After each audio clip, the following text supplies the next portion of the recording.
Assalamualaikum warahmatullahi wabarakatuh. Halo teman-teman, selamat datang di channel PBA 5. Kali ini saya, Sarah Dwi Priana, akan membahas topik yang sangat menarik dan juga nggak kalah penting tentunya, yaitu pendalaman bahasa Arab tingkat Madrasah Ibtidaiyah kelas 6. Jadi siapin diri kalian buat menjelajahi dunia bahasa Arab yang kaya dan juga indah. Kalian tahu nggak sih kenapa kita harus belajar bahasa Arab? Karena belajar bahasa Arab itu bukan hanya penting untuk komunikasi aja ya, tapi juga penting untuk pemahaman agama, pemahaman budaya, dan juga peningkatan kualitas diri secara keseluruhan. Nah, bahasa Arab juga merupakan salah satu bahasa yang memiliki peran penting dalam kehidupan kita, terutama bagi kita umat muslim. Yaitu yang sudah kita tahu bahwasannya bahasa Arab ini digunakan dalam kitab suci umat Islam, yaitu Al-Quran, dan juga di banyak literatur keislaman. Nah, di Madrasah Ibtidaiyah kelas 6 ini, siswa akan belajar lebih dalam lagi bahasa Arab, mulai dari kosakata, tata bahasa, serta keterampilan-keterampilan seperti keterampilan berbicara dan juga keterampilan menulisnya. Nah, sebelum mengajarkan bahasa Arab, kita sebagai pendidik atau pengajar, kita itu harus paham karakteristik peserta didik kita.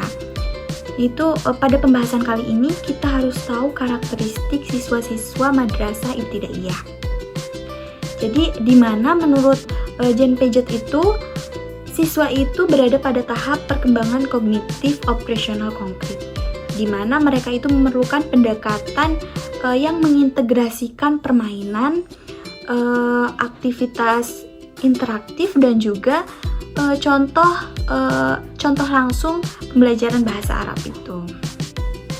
Nah, jadi untuk itu kita harus membuat pembelajaran bahasa Arab ini menjadi lebih menyenangkan lagi. Oke, kita masuk ke materi. Jadi bahasa Arab itu memiliki tata bahasa yang sistematis. Nah, selain daripada itu, bahasa Arab juga memiliki 4 keterampilan utama. Di antaranya, yang pertama itu ada maharah istima atau keterampilan mendengar, kemudian yang kedua maharah kalam atau keterampilan berbicara, lalu yang ketiga ada maharah qiraah atau keterampilan membaca, kemudian yang terakhir ada maharah kitabah atau keterampilan menulis. Nah, materi yang diajarkan di kelas 6 Madrasah Ibtidaiyah ini ada 4. Yang pertama itu ada kosakata atau mufradat, di mana penambahan kosakata dengan memberikan kosakata-kosakata baru seperti nama-nama benda, kemudian tempat, lalu aktivitas yang berhubungan dengan kehidupan sehari-hari. Nah, materi utama yang diajarkan di kelas 6 Madrasah Ibtidaiyah ini ada 4. Yang pertama itu ada kosakata atau mufradat. Penambahan kosakata dengan memberikan kosakata-kosakata baru seperti nama-nama benda, tempat, kemudian aktivitas yang berhubungan dengan kehidupan sehari-hari. Lalu materi yang kedua itu ada tata bahasa atau nahwu dan sorob, yaitu pemahaman dasar tentang struktur kalimat, termasuk penggunaan fiil, isim, dan juga huruf. Lalu yang ketiga itu ada keterampilan membaca atau maharah qiraah. Nah, maharah qiraah itu membaca teks sederhana dengan memahami isi serta struktur kalimat. Nah, maharah qiraah ini bertujuan meningkatkan kemampuan siswa dalam berbicara dengan percaya diri. Lalu yang terakhir ada maharah kitabah atau keterampilan menulis, yaitu menulis teks atau paragraf sederhana dengan menggunakan tata bahasa yang benar. Oke, selain daripada itu, ada beberapa tantangan yang sering terjadi dalam pembelajaran, yaitu yang pertama itu kurangnya media pembelajaran. Jadi nggak semua sekolah itu memiliki akses ke media belajar yang interaktif seperti audio dan video. Lalu yang keduanya itu keterbatasan waktu. Jadwal pembelajaran yang terbatas membuat guru itu merasa kesulitan dalam mengajarkan aspek bahasa Arab secara mendalam. Lalu yang ketiga itu ada motivasi siswa yang rendah. Jadi sebagian siswa itu menganggap bahwa belajar bahasa Arab itu sulit, jadi membuat mereka itu kurang termotivasi untuk belajar. Kemudian yang terakhir itu ada kompetensi guru yang kurang. Nah, kompetensi guru yang kurang. Jadi sebagian guru itu kurang familiar dengan metode pengajaran modern. Hal ini membuat pembelajaran menjadi kurang menarik. Seperti itu. Nah, lalu apa sih strategi untuk mengatasi tantangan ini? Nah, ada beberapa strategi efektif dalam mengatasi tantangan-tantangan yang di atas. Di antaranya, yang pertama, pendekatan kontekstual, di mana pendekatan ini mengaitkan materi dengan kehidupan sehari-hari siswa. Misalnya, ketika membahas makanan, guru dapat meminta siswa untuk menyebutkan makanan favoritnya dalam bentuk bahasa Arab. Yang kedua, yaitu penggunaan teknologi dengan cara memanfaatkan aplikasi pembelajaran bahasa Arab yang interaktif, seperti aplikasi Duolingo atau YouTube. Nah, untuk melatih kosakata dan tata bahasa. Lalu yang ketiga itu ada pembelajaran berbasis proyek, di mana pembelajaran ini melibatkan siswa dalam proyek sederhana seperti pembuatan dialog atau cerita-cerita pendek dalam bahasa Arab.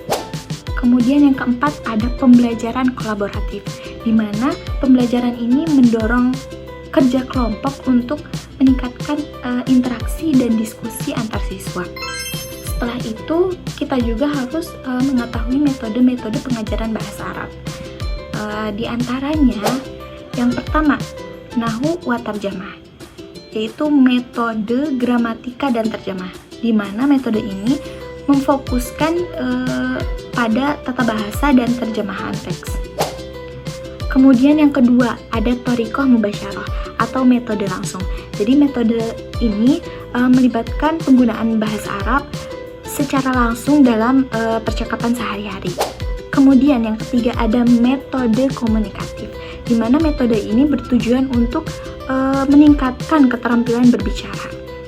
Lalu yang terakhir itu ada metode audio visual, di mana metode ini melibatkan penggunaan aplikasi seperti alat bantu seperti audio, video, rekaman, ataupun aplikasi-aplikasi lainnya untuk membantu meningkatkan daya serap siswa.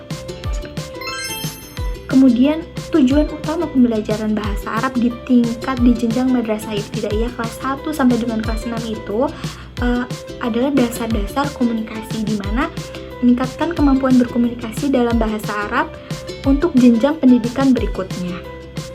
Seperti itu.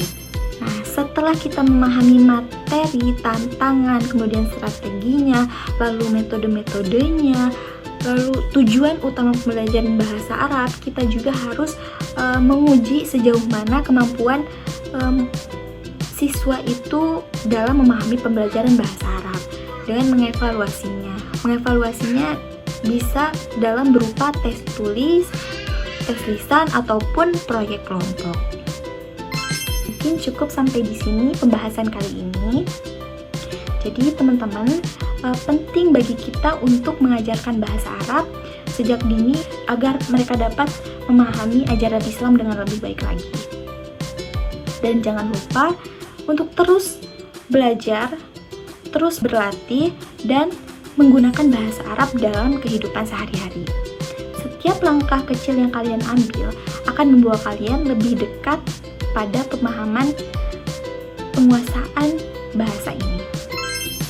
Buat kalian yang suka video ini, jangan lupa like, comment, share, dan subscribe buat nggak ketinggalan video menarik lainnya. Sampai jumpa di video selanjutnya. Wassalamualaikum warahmatullahi wabarakatuh.